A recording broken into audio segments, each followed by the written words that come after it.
Hello everyone, welcome to Bioverse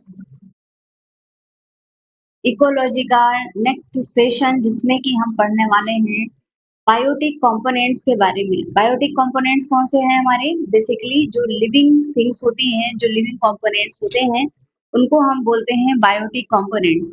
तो ecology में हमारे जो बायोटिक कंपोनेंट्स हैं, उनके बारे में जानेंगे आज हमारे इस क्लास में। तो चलिए स्टार्ट करते हैं हमारी आज की क्लास। आपको अगर याद हो, लास्ट क्लास में हमने क्या पढ़ा था? हमने जाना था क्या है स्पीसीज, क्या है पॉपुलेशन, क्या है कम्युनिटी, इकोसिस्टम, बायो, सारी चीजों के बारे में हमने पढ़ा था। तो अभी आज का जो सेशन है, उसमें हमने जो लास्ट लेक्चर में देखा था कि दो कंपोनेंट्स होते हैं, biotic and abiotic components. तो उन्हीं बायोटिक कंपोनेंट्स को हम पढ़ने वाले हैं। ऑलराइट, सो टॉपिक है हमारा बायोटिक कंपोनेंट। हमारे इकोसिस्टम के जो बायोटिक कंपोनेंट्स होते हैं, उनके बारे में जानेंगे। सो बायोटिक कंपोनेंट्स कौन से होते हैं? ऑल द लिविंग कंपोनेंट्स, जो भी इकोसिस्टम में लिविंग कंपोनेंट्स प्रेजेंट है, उन्हीं को हम बोलते हैं बायोटिक कंपोनेंट्स। बायोटिक कंपोनेंट्स को फर्दर दो तरीके से क्लासिफाई किया जाता है। एक होते हैं ऑटोट्रॉफ्स और दूसरे होते हैं हेटेरोट्रॉफ्स। दूसरे होते हैं हेटेरोट्रॉफ्स। अब जो ऑटोट्रॉफ्स होते हैं बच्चों, ऑटोट्रॉफ्स उनको बोलते हैं जो अपने फूड की सिंथेसिस खुद से कर सकते हैं। बेसिकली यहाँ पे ग्रीन प्लांट्स होते हैं। ग्रीन प्लांट्स होते हैं जिनमें फोटोसिंथेसिस होती है और अपने फूड का प्रोडक्शन कर सकते हैं। So these are green plants, जिनको कि हम बोलते हैं ऑटोट्रॉफ्स। What about heterotrophs? तो जब भी हम हेटेरोट्रॉफ्स की बात करते हैं बच्चों, तो हेटेरोट्रॉफ्स हमें दो कैटेगरीज में देखने को मिलते हैं। First one is consumer. First category हमें देखने को मिलती है कंज्यूमर्स और दूसरी देखने को मिलती है डिकम्पोजर्स। ओके, तो ये जो कंज्यूमर्स होते हैं, कंज्यूमर्स फर्दर हमें कई सारी क्लासेस में देखने को मिलते हैं। जैसे कि अगर मैं बात करूं, तो कंज्यूमर्स में भी हमें हर्बीवोर्स देखने को मिलेंगे। हर्बीवोर्स के अलावा यहाँ पर हमें कार्निवोर्स देखने को मिलते हैं। इसके अलावा हमें ओमनीवोर्स यहाँ पर देखने को मिलते हैं। कई सारी कैटेगरीज होती हैं और साथ ही साथ में यहाँ पे हमें डेट्रीवोर्स देखने को मिलते हैं। डेट्रीवोर्स, तो ये हैं कंज्यूमर्स जो कई कई प्रकार के प्रेजेंट होते हैं। ये एक बेसिक क्लासिफिकेशन है। तो ऑटोट्रॉफ्स क्या हो गए? ऑटोट्रॉफ्स जो अपना फूड स्वयं बना सकते हैं, जो कॉम्प्लेक्स फूड मटेरियल है, शुगर है, एनर्जी रिच ऑर्गेनिक मॉलिक्यूल्स हैं, उनका फॉर्मेशन कर सकते हैं। तो बेसिकली वो क्या होता, क्या है, जो प्लांट्स होते हैं, ग्रीन प्लांट्स होते हैं, ये फोटोसिंथेसिस की एक्टिविटी कर रहे होते हैं। फोटोसिंथेसिस की एक्टिविटी में क्या होता है, हमारा जो कार्बन डाइऑक्साइड है और वाटर, सनलाइट की प्रेजेंस में ये ग्लूकोज का फॉर्मेशन करते हैं, शुगर का फॉर्मेशन करते हैं। तो इसी को हम बोल देते हैं फोटोसिंथेसिस। और इसके एग्जांपल्स हैं हमारे ग्रीन प्लांट्स।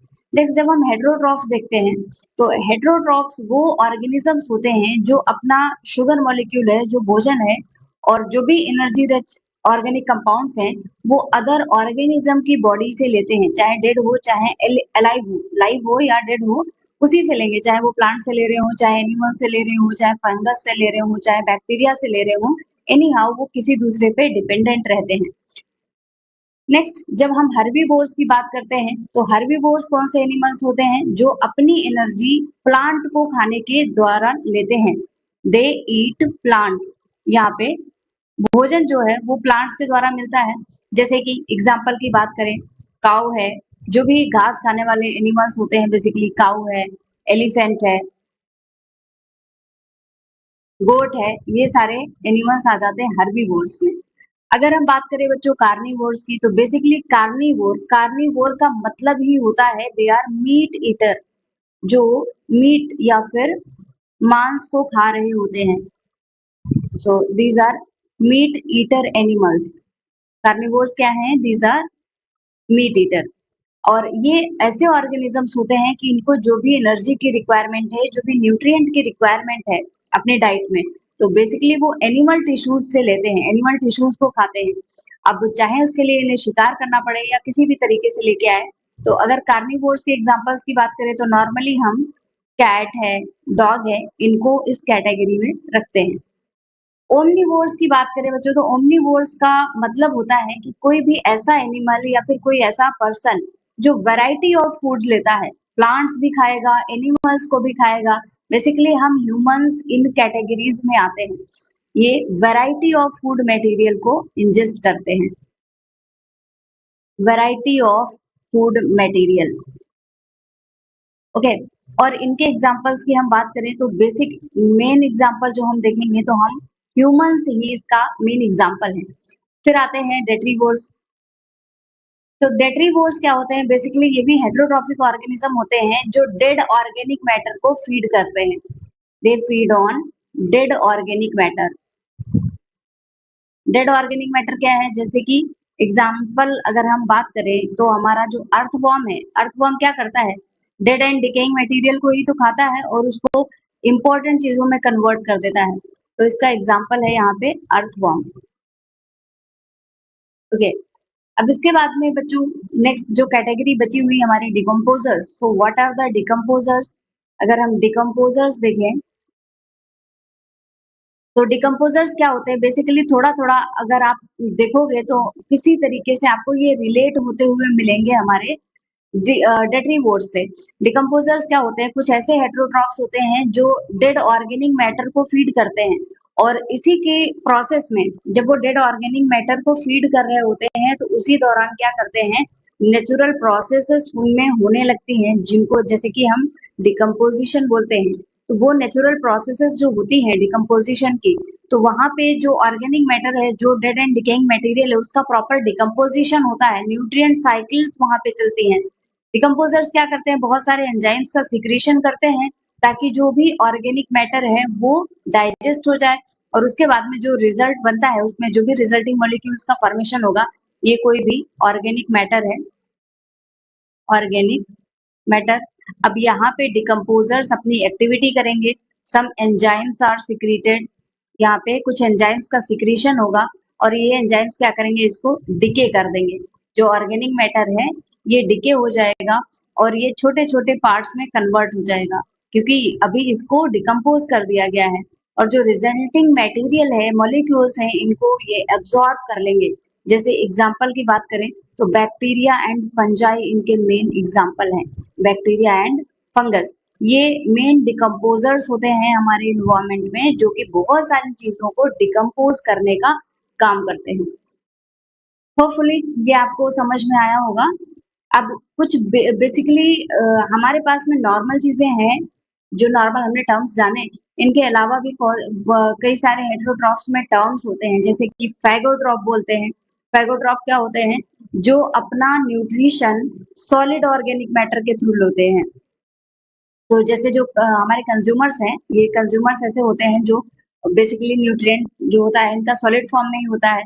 इसके अलावा कुछ ऑस्मोट्रॉफ्स भी होते हैं, ये ऐसे ऑर्गेनिज्म होते हैं जो ऑर्गेनिक मैटर सॉल्यूशन के थ्रू लेते हैं, उनको हम ऑस्मोट्रोफ बोलते हैं। बेसिकली फंजाई एंड बैक्टीरिया जो प्रोटिस्ट होते हैं वो भी इस कैटेगरी में आ जाते हैं। फिर कुछ पैरासाइट्स होते हैं, ऐसे ऑर्गेनिज्म जो किसी लिविंग मटेरियल पे, किसी लिविंग ऑर्गेनिज्म पे डिपेंडेंट रहते हैं भोजन के लिए, पैरासाइट उनको बोलते हैं। और कुछ सैप्रोट्रॉफ्स होते हैं। सैप्रोट्रॉफ्स क्या होते हैं? ऐसे ऑर्गेनिज्म जो नॉन लिविंग ऑर्गेनिक मटेरियल से अपने न्यूट्रिएंट को एब्जॉर्ब करते हैं। Basically dead and decaying plant या एनिमल के ऊपर ये फीड कर रहे होते हैं, जिनको हम सैप्रोफाइट बोलते हैं। तो ये कुछ टर्म्स थे। अब बच्चों होता क्या है, जब किसी भी वातावरण की हम बात करते हैं, कोई भी इन्वायरमेंट की, इकोसिस्टम की हम बात कर रहे हैं, तो वहां पर बहुत से चेंजेस आते हैं और उन चेंजेस की कुछ वैरायटीज होती हैं। जैसे कि एक नाम है एडाप्टेशन।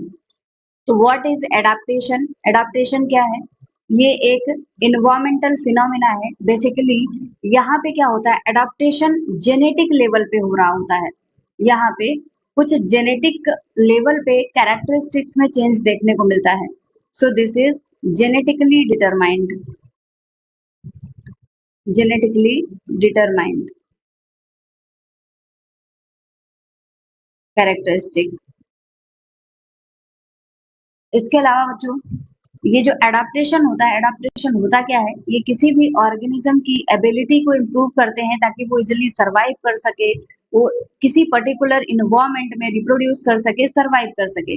सो इनका मेन काम होता है टू इम्प्रूव, ये जो चेंज होगा, एडाप्टेशन होता है, ये इम्प्रूव करेगा ability to survive, ability to survive. कोई व्यक्ति है वो इजिली किसी हार्श कंडीशन में अगर सर्वाइव कर सकता है तब तो बहुत आसान हो जाएगा। ऐसा होता नहीं है, इंसान को अपने अकॉर्डिंग उसको ढालना पड़ता है। तो उन जो चेंजेस होते हैं उस ढालने के दौरान उनको बोलते हैं एडाप्टेशन। तो ये सर्वाइव करने की एबिलिटी को इम्प्रूव करते हैं, साथ ही साथ में सर्वाइवल के साथ साथ यहाँ पे रिप्रोड्यूस करने की एबिलिटी को भी ये इम्प्रूव करते हैं किसी भी पर्टिकुलर इन्वायरमेंट में। अच्छा, सर्वाइवल जो है एडाप्टेशन, इसमें मल्टीपल जनरेशंस में देखा जाता है, तो बहुत लंबा समय लगता है एडाप्टेशन को अचीव करने में। सो इट टेक्स टाइम, इसमें समय लगता है और ये एक इवोल्यूशन का पार्ट है। सो this is part of evolution. जो एडाप्टेशन है ये इवोल्यूशन के साथ होती है, लंबी चौड़ी प्रक्रिया होती है। दूसरा एक टर्म आता है एक्लिमेटाइजेशन। एक्लिमेटाइजेशन ये एक ऐसी प्रोसेस है बच्चों जहां पर बेसिकली कुछ समय के लिए परफॉर्मेंस या सर्वाइवल को इम्प्रूव करने के लिए कुछ एडजस्टमेंट्स हो रहे होते हैं। यहाँ पे थोड़े बहुत समय के लिए कुछ एडजस्टमेंट्स करने होते हैं। एडाप्टेशन की तरह ये लंबा चौड़ा समय नहीं लेता है और यहाँ पे थोड़े समय के लिए कुछ इम्प्रूवमेंट के लिए यहाँ पे एडजस्टमेंट्स होते हैं। ये एक टेम्परेरी एडाप्टेशन है, टेम्परेरी एडाप्टेशन है क्योंकि ये लंबे समय के लिए नहीं होता है, ये एक छोटे समय के लिए होता है और सिर्फ चीजों को यहाँ पे एडजस्ट किया जाता है। तो यहाँ पे ज्यादा समय नहीं लगता, कुछ दिन से लेके कुछ हफ्तों तक के लिए ही ये होता है और ज्यादातर ये किसी भी हैबिटेट में चेंज होता है उसकी वजह से होता है। So due to change in habitat, अचानक से अगर आपको कहीं पे भी, आप नॉर्मल मैदानों में रह रहे हैं, अचानक से आपको पहाड़ों पे रहने के लिए भेज दिया जाए तो कुछ एक प्रॉब्लम्स होती हैं। तो उसके लिए क्या होती है, बॉडी कुछ दिनों के लिए खुद को चेंज करती है।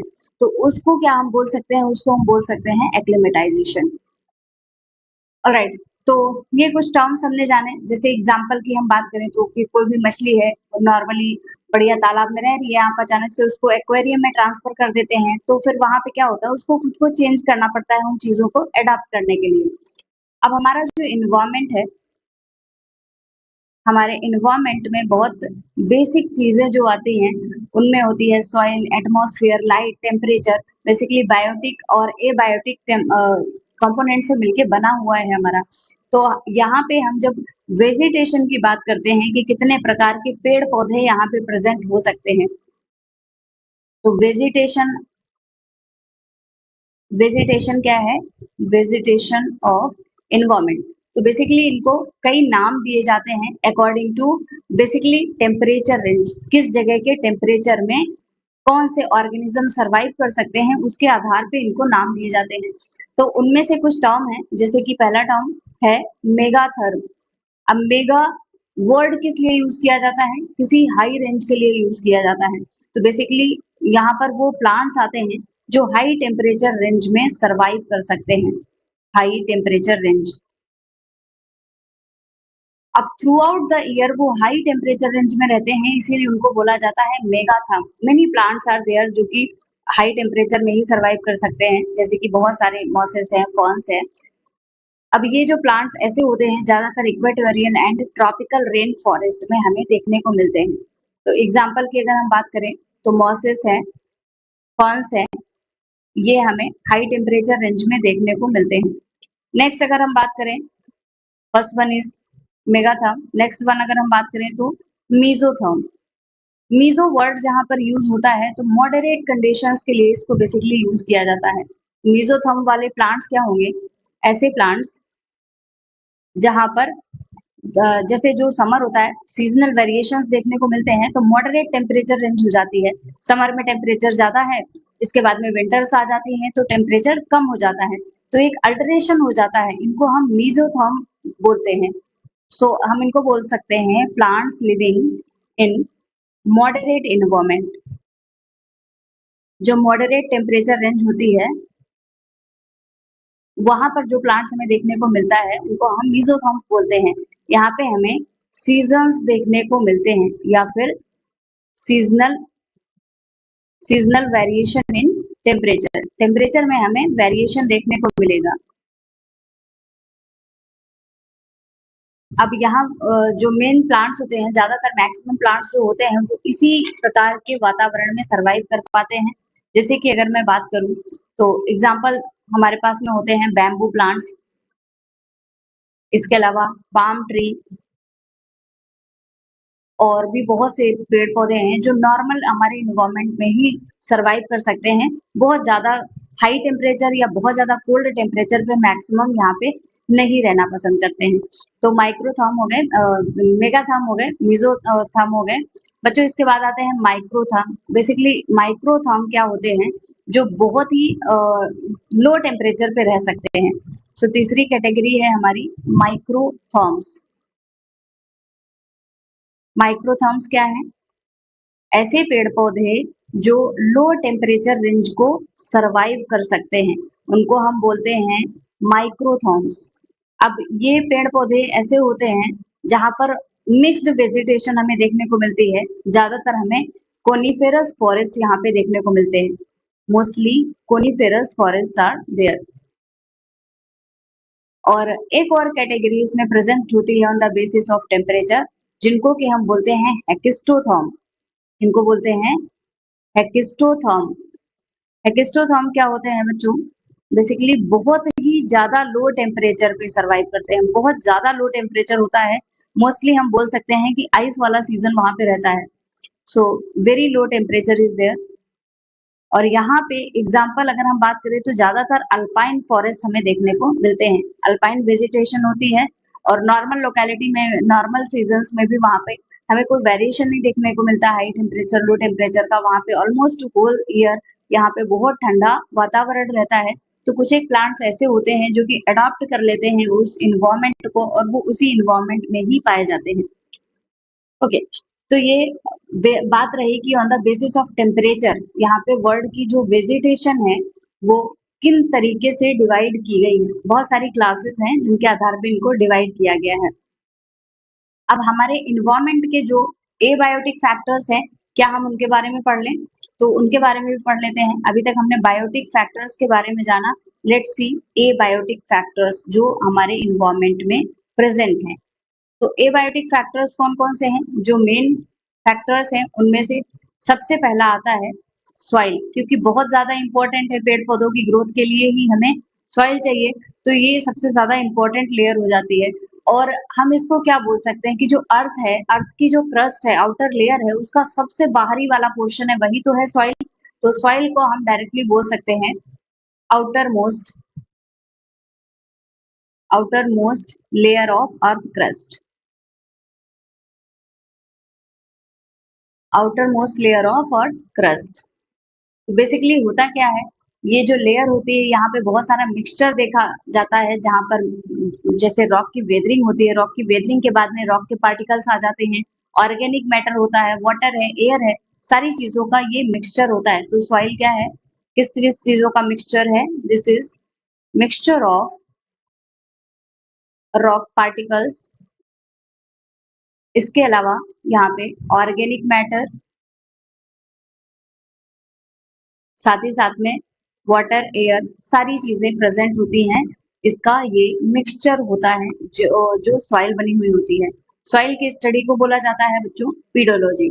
अच्छा, अब सॉइल है, सॉइल में वाटर एब्जॉर्ब करने की कैपेसिटी होती है। तो सॉइल का जो वाटर है, सॉइल में कहाँ पे वाटर प्रेजेंट है, उसके आधार पे सॉइल के वाटर को कई तरीके से क्लासिफाई किया जाता है। So let's see classification of soil water. Classification of soil water.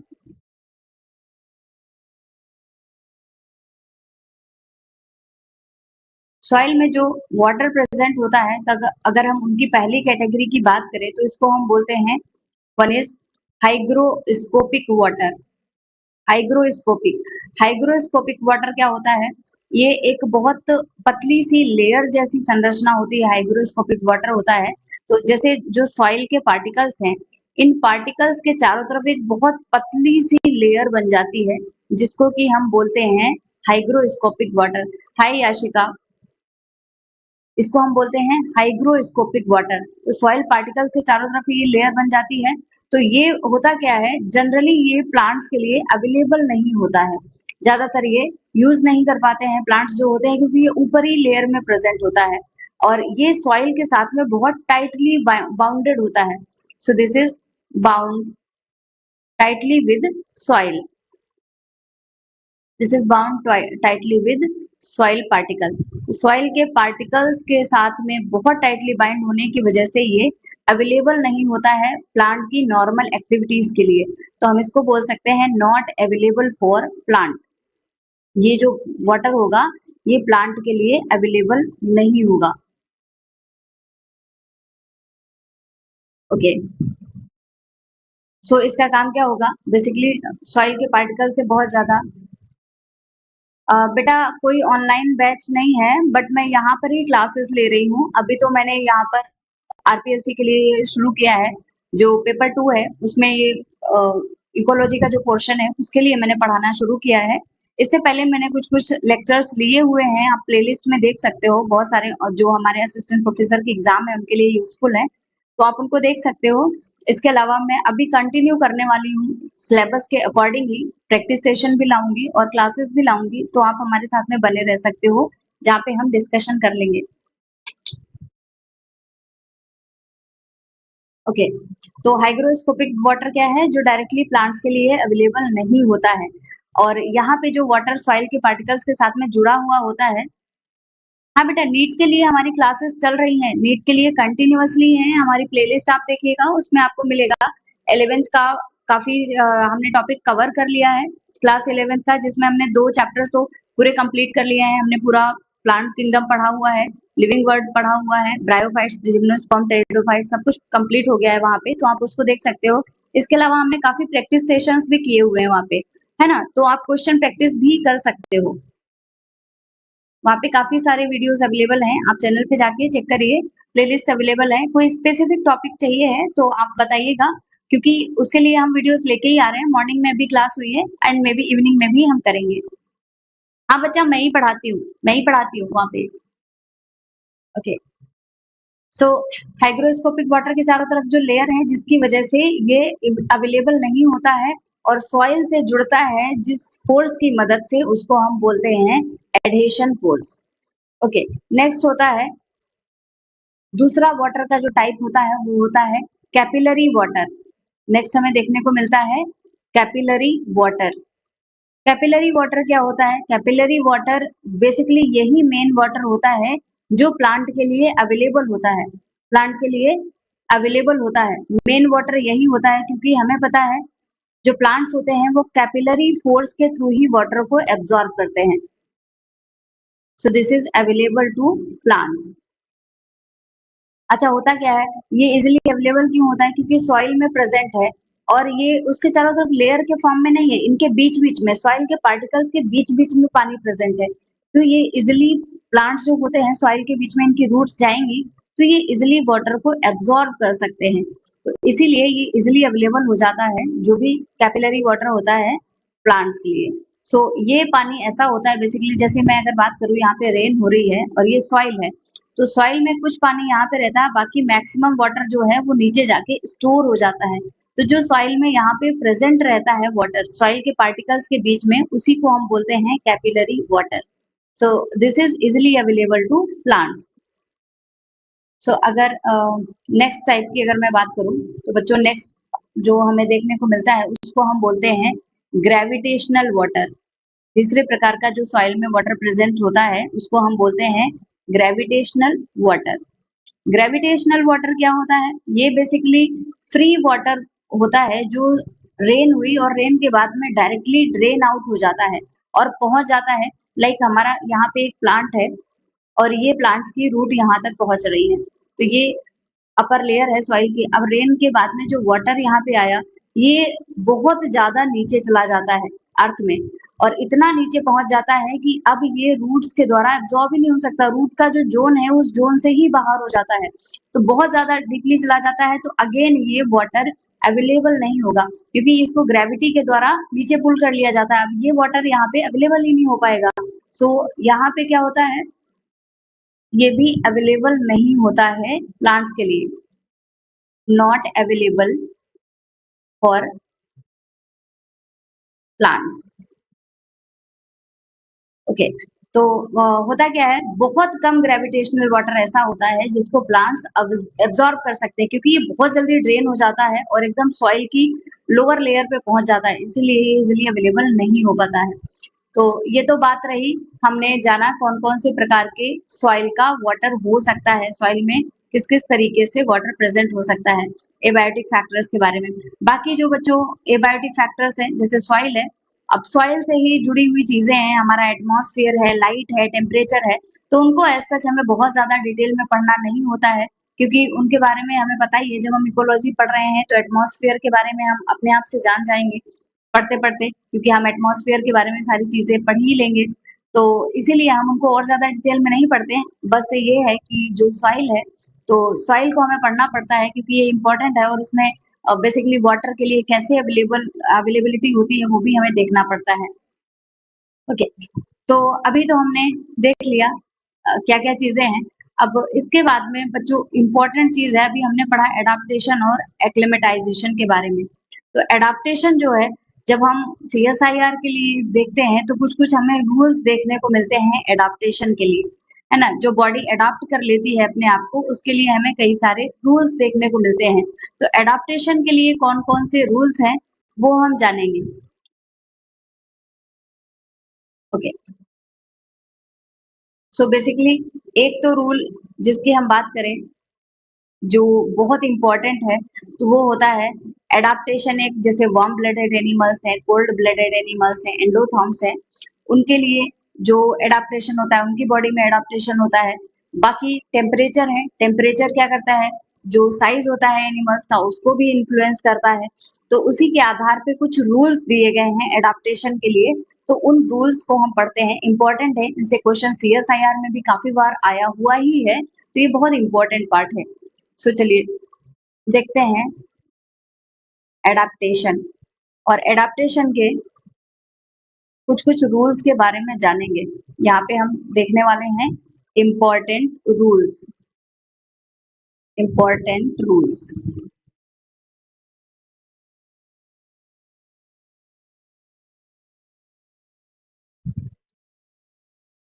Okay. तो सबसे पहला रूल जो हम जानने वाले हैं, सबसे पहला रूल कौन सा है, बर्गमैन्स रूल। सबसे पहला रूल जो हम देखने वाले हैं ये है बर्गमैन्स रूल। चलिए जानते हैं क्या होता है बर्गमैन रूल में।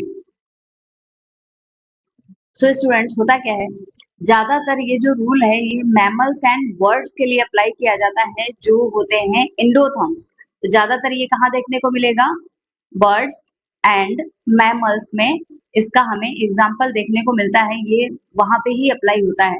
ये या हम इसको बोल सकते हैं कि जो एंडोथर्म्स होते हैं उन पे ये अप्लाई होता है। अब इस रूल के अंदर बताया क्या गया है कि जो लार्ज साइज की स्पीसीज होती हैं वो हमें ठंडे वातावरण में देखने को मिलती हैं, और स्मॉल साइज की स्पीसीज जो होती हैं वो वार्म वातावरण में हमें देखने को मिलती हैं। तो बेसिकली क्या हुआ है, इसके आधार पे हम क्या बोल सकते हैं कि जो टेम्परेचर होता है, टेम्परेचर ये एनिमल के साइज को इन्फ्लुएंस करता है।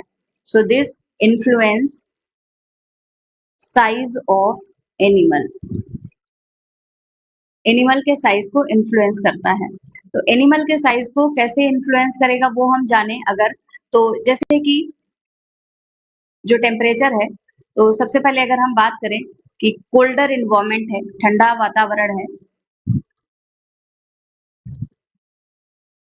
और दूसरा जो हम एग्जांपल देखेंगे टेम्परेचर का, वो हम देखेंगे जो वार्मर रीजन्स होते हैं, जो गर्म वातावरण होता है वहां पे। तो अब हम जानेंगे कि ये टेम्परेचर जो है वो साइज को कैसे इन्फ्लुएंस करेगा।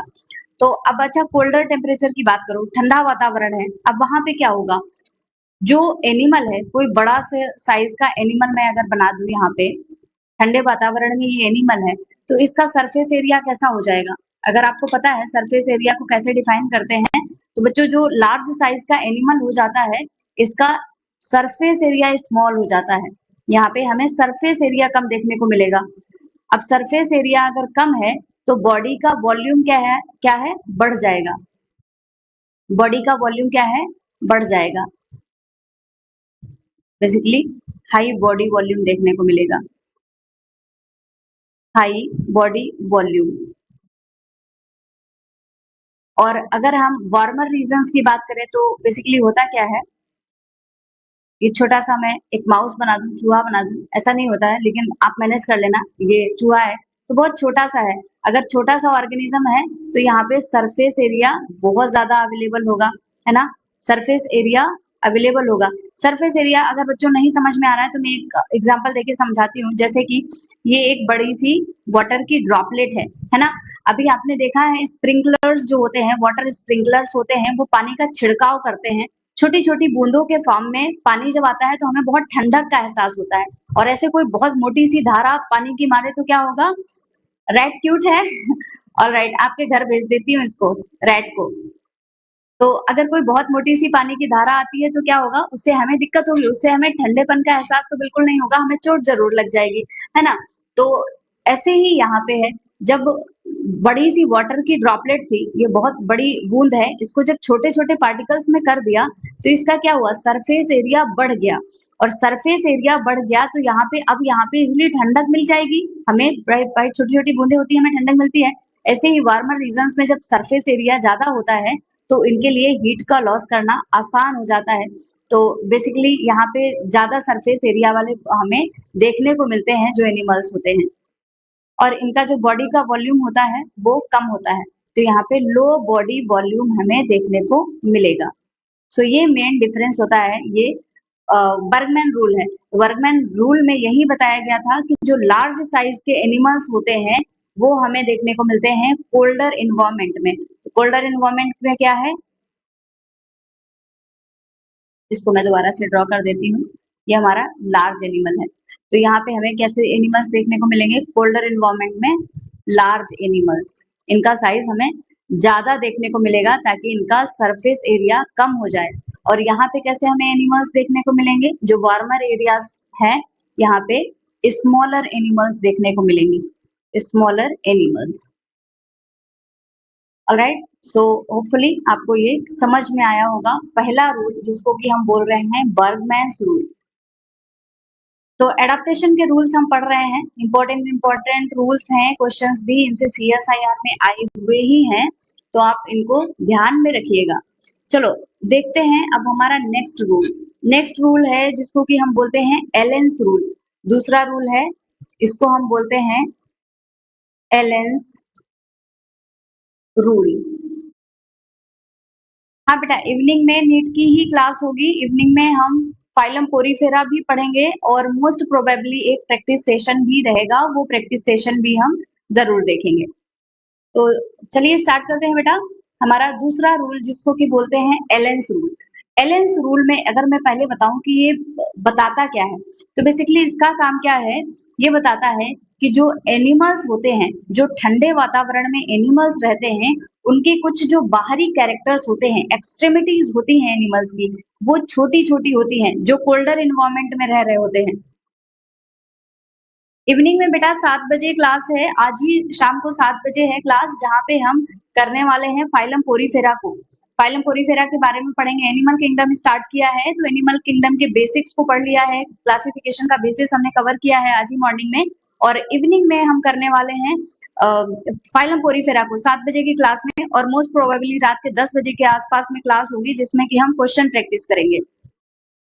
दोनों ही नीट की क्लासेस है। सो एलेंस रूल क्या बताता है कि जो कोल्डर इन्वायरमेंट में एनिमल्स रहते हैं, उनकी जो एक्सट्रीमिटीज होती हैं वो छोटी छोटी होती हैं।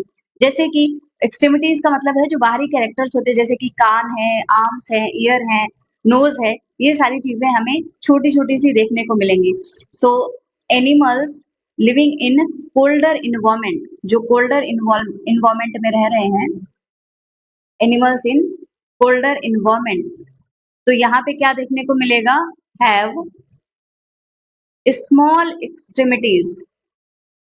यहाँ पे जो एक्सट्रीमिटीज हैं, जो बाहरी कैरेक्टर्स हैं, वो स्मॉल होंगे, स्मॉल एक्सट्रीमिटीज, है ना। और एक्सट्रीमिटीज से यहाँ पे क्या मतलब है, एक्सट्रीमिटीज से मतलब है आर्म्स, लेग्स, ईयर्स, नोज, ये जो बाहरी कैरेक्टर्स हैं इनका साइज हमें स्मॉल देखने को मिलेगा, ये बताता है एलेंस रूल।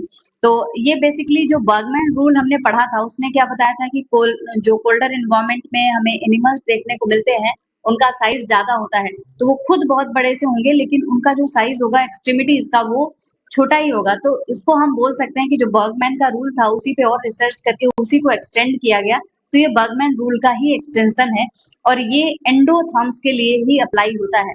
ये भी एप्लीकेबल फॉर ये भी एप्लीकेबल है एंडोथर्म्स के लिए। सो this is applicable for endotherms.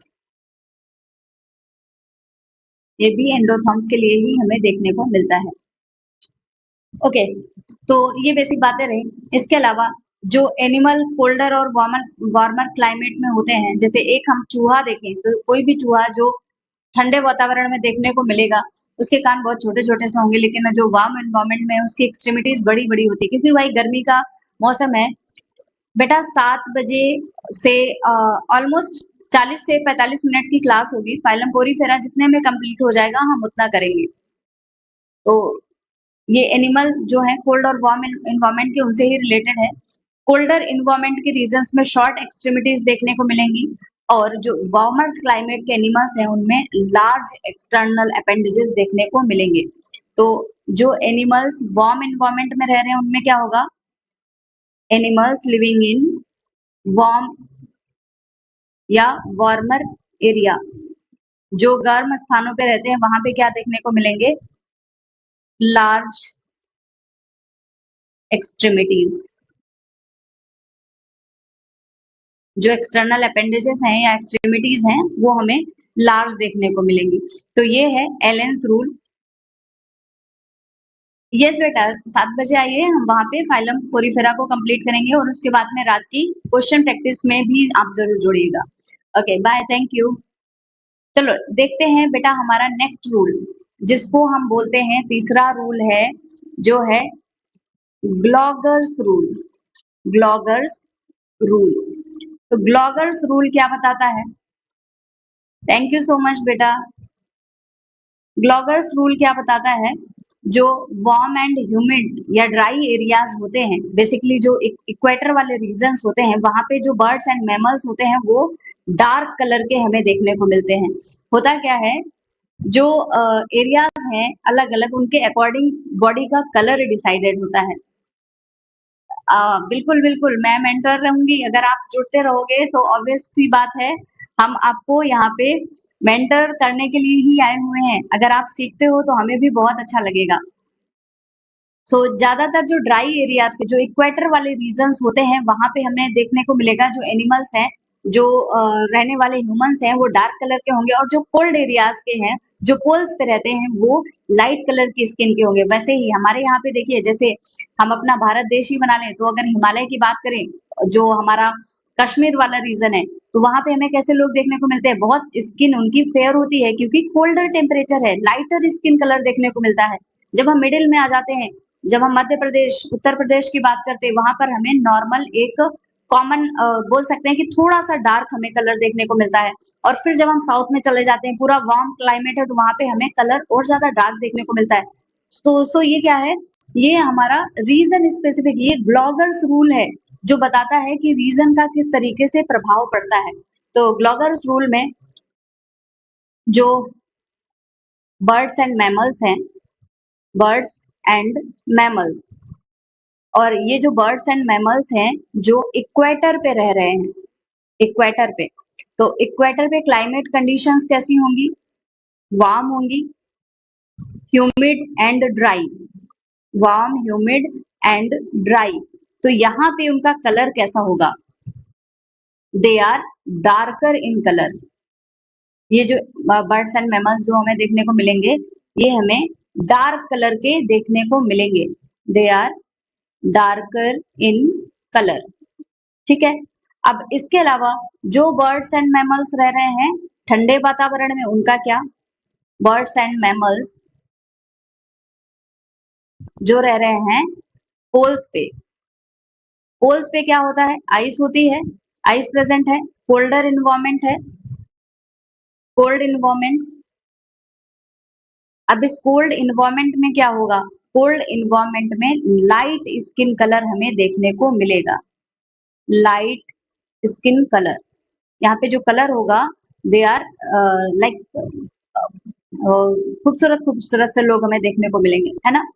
तो बेसिकली ये ग्लॉगर्स रूल है जो हमें बताता है कि जो बर्फ वाले एरिया में रहते हैं, ठंडे वातावरण में रहते हैं, उनका कलर जो होता है लाइट होता है, वो लोग फेयर होते हैं।